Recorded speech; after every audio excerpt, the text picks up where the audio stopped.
Top secret Pentagon documents leaked online have provided some painfully detailed accounts of Ukraine's military capabilities and a rare window into how Washington is thinking about the war. Kyiv has been quick to insist that the leaks won't affect their planned counteroffensive. But the documents reveal weaknesses in the Ukrainian military and open questions about its ability to make major gains. Today on To The Point, we're looking at the Pentagon leaks and asking, how does the U.S. really see the war in Ukraine?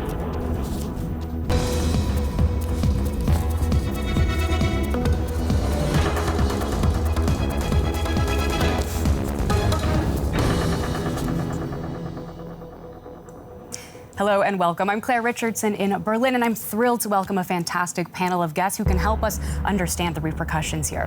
With me in our Berlin studio, we have Thomas Wiegold, a journalist focused on defense and security policy.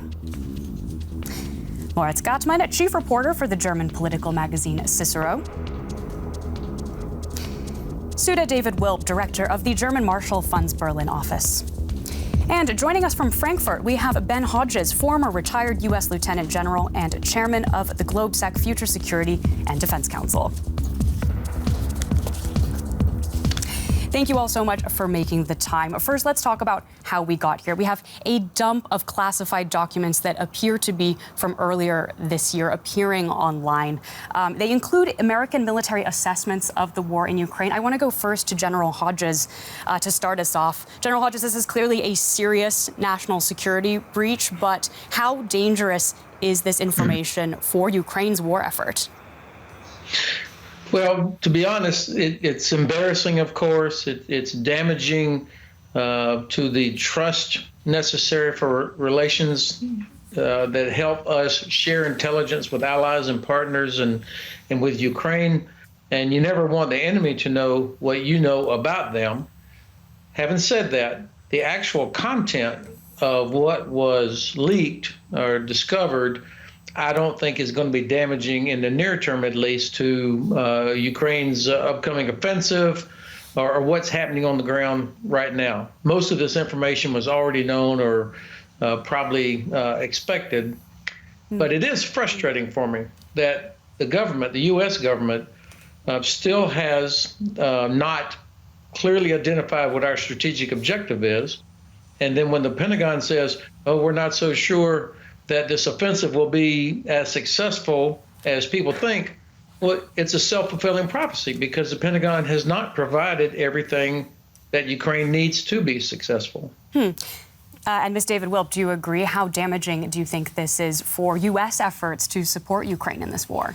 I mean, I don't think the larger picture, it's going to necessarily change decision-making with regard to support for Ukraine in the short term.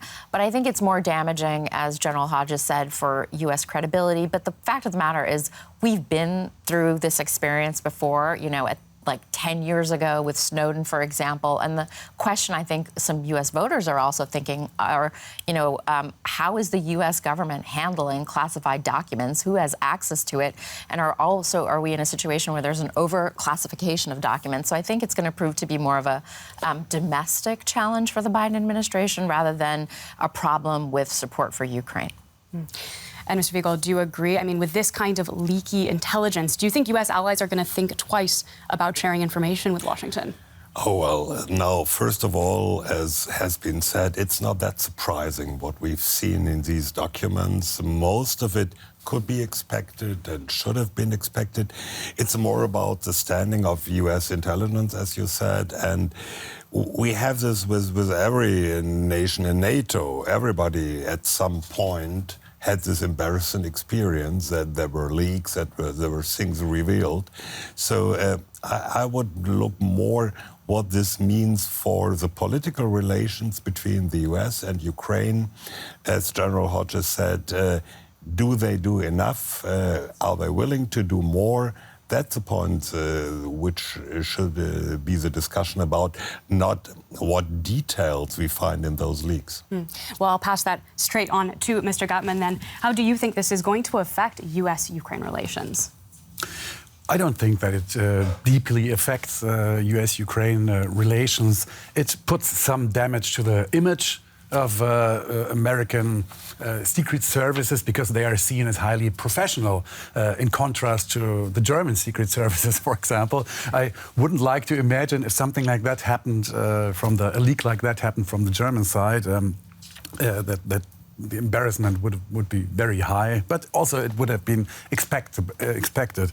I also think that the concrete damage to possible Ukrainian counteroffensive, it's not very high.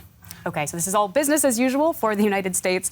Before we go any further to help us understand what these documents have actually highlighted, let's take a closer look at what was included in those Pentagon leaks.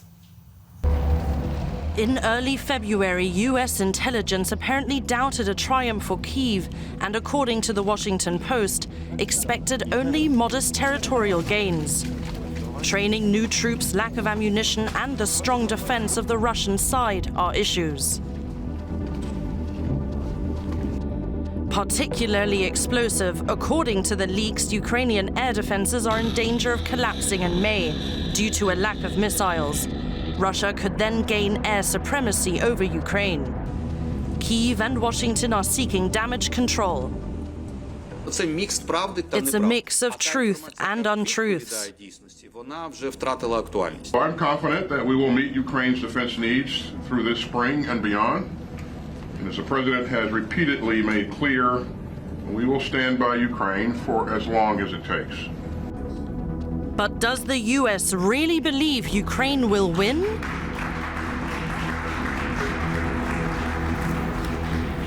So, General Hodges, that really is the fundamental question. Is the U.S. saying one thing in public but another thing in private altogether? Well, look, what my president has accomplished, along with the heads of government and state of 49 other countries, is amazing. To keep everybody together. Certainly the Russians would not have expected this sort of unity 14 months after the beginning of the full-scale invasion. Of course, this war started 9 years ago. But the administration has not been able or willing to say that we want Ukraine to win. If they said that, then probably Berlin, London, and Paris would feel comfortable saying it as well. And then there would be no problem with shortage of missiles or long-range precision capabilities. But because they can't or are not willing to commit to Ukraine actually winning to defeat Russia, and there's 2 or 3 reasons at least for this, we continue to provide capabilities incrementally. I mean, tomorrow was the next meeting of, Friday the 21st is the next meeting of the Ramstein Contact Group. You know, what's come out so far that we anticipate being delivered does not include any air and missile defense. But do you think the Biden administration thinks that Ukraine actually can win this war? Is it a question of commitment or is it a question of belief? I think that the administration is not entirely sure. I'm sure, and there's no doubt they could win this year if the United States would make that commitment. But because the government, and I think the Pentagon, which is one of the most conservative institutions in America, conservative in terms of risk, are not willing to provide all those things because they're worried about escalation, or they're worried about China, or they're worried about what happens to Russia after Ukraine does defeat them. Now, Ms. David Wilp, what is your view on that? Do you think the Biden administration really feels that Ukraine is in a position to win? I'm certain that there are doubts within policymakers in the Biden administration about whether Ukraine could fully win back territory that was lost over the last year, but also regain the Crimea. I think winning in Ukraine is important for the Biden administration simply because this is now not just a war that Russia is waging, but it's become a proxy war with China as well. And so for that matter, I do think that the U.S. has an interest in seeing Ukraine succeed. But as General Hodges says, they don't want to necessarily give them all the kit that they need because they're worried about escalation. And it's not just the foreign policy ramifications about defeat of Russia and China's role. It's also about an election that's coming up next year, and President Biden wants to be is careful and is careful to be risk averse and also highly incremental rather than committing everything all at once. And what are the stakes there in the United States if we see a change of administration and, say, former President Donald Trump return to power? Do you think we'd expect a much different Well, that's a whole US different policy?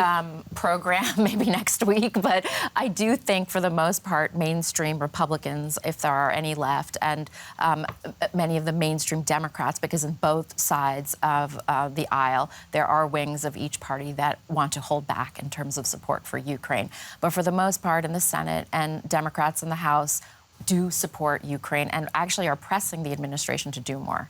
Okay, so let's turn back to the leaks themselves. Mr. Gathmann, one of the key things to come out of these leaks, it appears the U.S. does doubt Ukraine's expected counteroffensive this spring is likely to yield big gains.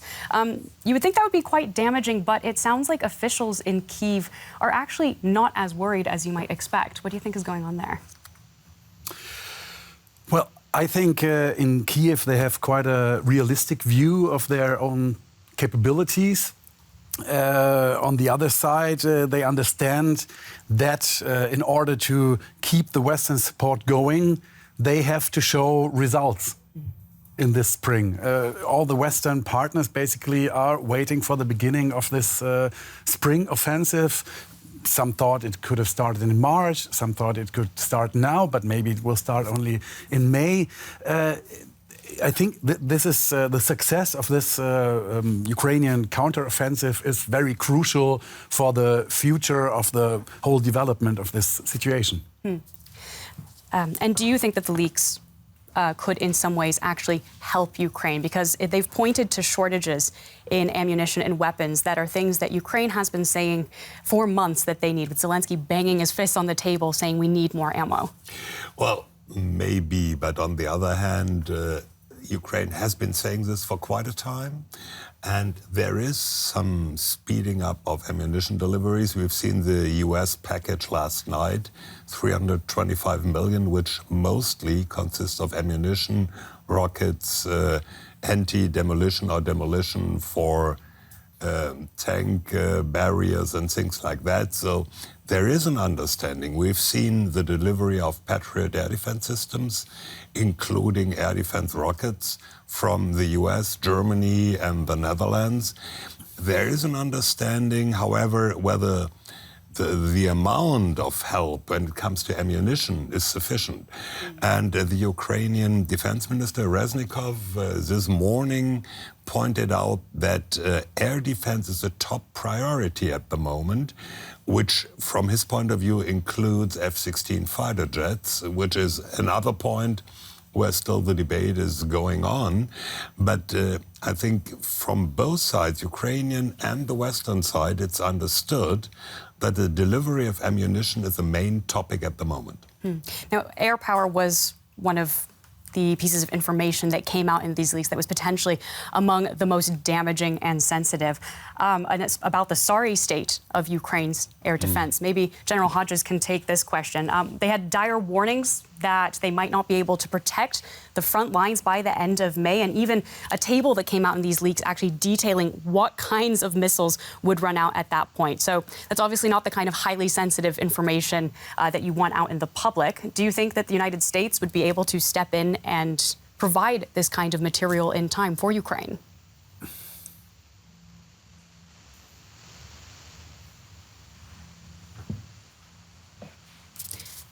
I'm afraid we're having some trouble hearing you there, General Hodges. We'll come back to you with that question, but Mr. Wiegold, maybe you'd like to take it.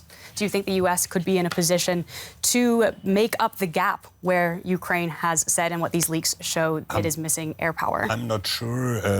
Well, the U.S. has the largest stockpile of these kinds of ammunition, but I think also other NATO countries in Europe would have to step in as well and to deliver. That's why this combined support coming to the Patriot air defense, also important that the Dutch stepped in as well. They didn't deliver a whole fire unit, but just 2 launchers and an unspecified number of rockets. So everybody in the West has to contribute, I think. Okay. Okay. Now, I also want to ask how these leaks could affect Russia. I'll put this question to you, Mr. Gathmann.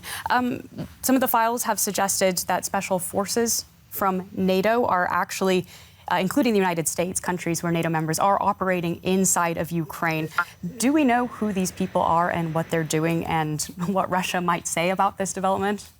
Okay, this was, of course, very nice for the Russian propaganda and for people in the West who believe that this whole conflict is made up by the West, and Western soldiers are already fighting in Ukraine against Russia.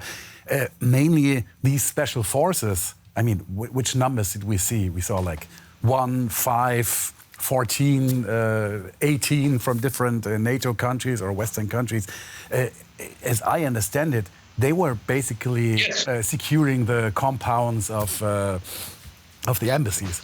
Mr. Wiegold, was that your understanding too? Yes, and is that typical? Should we have expected it? As Moritz Gathmann said, if you see one Special Operations Forces soldier from the Netherlands, this is a formidable force. And if you see, probably when you go down to the Brandenburg Gate, where the US Embassy in Berlin is located, most probably you have some SOSF there as well, who are just in charge of security of the embassy.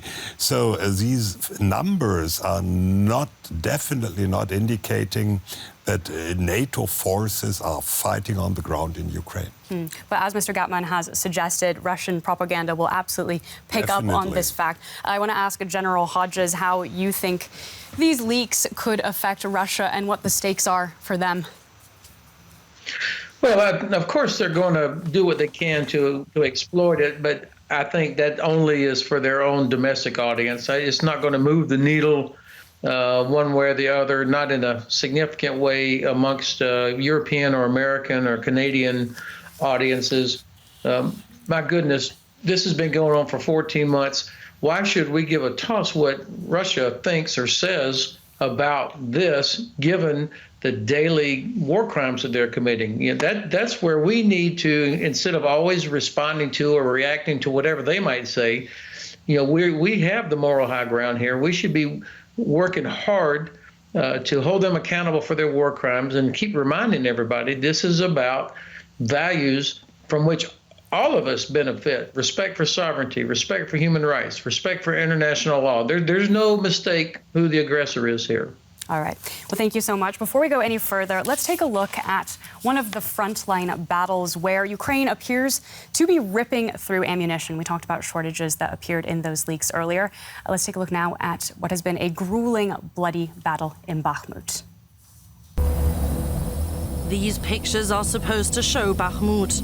According to Moscow, about 80% of the city is now occupied by Russia. British intelligence see Russia making creeping advances in Bakhmut, while Kyiv speaks of heavy fighting, but the situation is under control. For how much longer? On the Eastern Front, Ukrainian soldiers often have to improvise. Soviet-era Grad rocket launchers, age-old tanks, and above all, a lack of ammunition are everyday warfare for them. How should we protect ourselves? Are we supposed to throw sticks at the Russians? They couldn't manage without the tanks and ammunition left behind by Russian troops in liberated Kherson, the soldiers say. They're not expecting Western battle tanks here. I'm convinced that we will finish this war with Soviet equipment. There's simply not enough new Western military technology for everyone. What will get us ahead now? Sledgehammers, crowbars and welding equipment. Must the West go all out on arms deliveries now, as Western diplomats demand? General Hodges, I want to get your thoughts on that report, not painting a particularly rosy picture for Ukrainian forces there. Do you think the West is in a position to provide the kind of support they need? Well, I would actually have a different view on this, Claire. Bakhmut is not the most important fight of this war, but it's the one that has the most attention, and the incredibly brave, determined Ukrainian soldiers there in Bakhmut that have been stopping Russian forces for 9 months, and the Ukrainians there are not getting the priority of equipment, ammunition, because they are playing a role to buy time for Ukraine to build up its forces for the main effort, which is coming, I think, honestly, in June, when the ground is dry and ready to enable a combined arms armored attack that will break the so-called land bridge. So this takes nerves of steel by the Ukrainian General Staff. It also takes great political courage by President Zelensky, because they know they're suffering casualties there.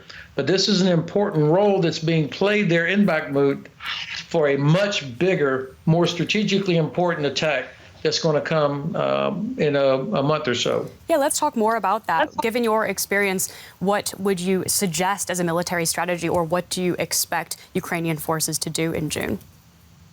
Well, this is all about Crimea. Crimea is a decisive terrain. You could kill every Russian soldier within 150 kilometers of Bakhmut. That would not change the strategic setting. You liberate Crimea, that changes everything. And so I think this offensive will be aimed at, number one, isolating the Crimean Peninsula. And they begin to do that by breaking the so-called land bridge that runs from Rostov all the way to the peninsula. Then, phase two, they bring up more long-range precision weapons that can begin to range all the way onto the peninsula to make it untenable for Russian forces. And then phase three, at the end of the summer, they actually move in and occupy the peninsula. You sound very confident that this will, in fact, be possible. I want to put this to you, Mr. Wiegold. Do you think Ukraine has enough men and materials to actually mobilize an effective counteroffensive of this nature? Well, I'm not that optimistic. You might be confident or optimistic that Crimea really is an objective which is within reach of the Ukrainian forces in this year. Obviously, we have also the problem define victory, and the definition of victory from Kyiv definitely is including liberation of Crimea. The definition in the West, also in DC, might be slightly different. And I don't envisage Ukrainian troops at the bridge of Kerch on the Crimean side this year, because just the manpower, the material won't be there to achieve this. Let's come back to General Hodges to hear his response to that. I mean, these Pentagon leaks painted a very gloomy picture of Ukrainian capabilities. Why do you think that this will be possible in the coming months? Well, of course, I've known Thomas for years and have great respect for him. And he is correct on one thing, that the West has failed to identify the strategic objective. We to say that we're with them for as long as it takes, that's not an objective.